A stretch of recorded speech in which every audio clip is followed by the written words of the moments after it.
Hi, I'm Chris and welcome back to AC Connectors. Today we're going to go over another everyday use product.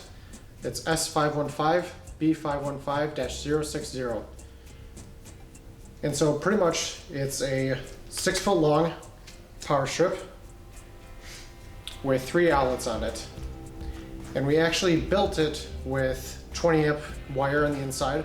So if you happen to have a 20 amp outlet nearby, you can use all 20 amps of that without a problem. It has 3 outlets, and the 3 outlets have a power indicator, and the plug also has a power indicator. And we'll show you that right now. So you just plug it in. There's a power indicator on the bottom here. This is the back side of the power strip. You can also see it on the front side. And then we also have a power indicator on the plug itself too.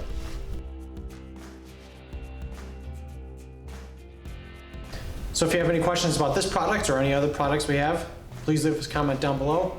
Otherwise, be sure to give us a like and subscribe. Thank you for watching.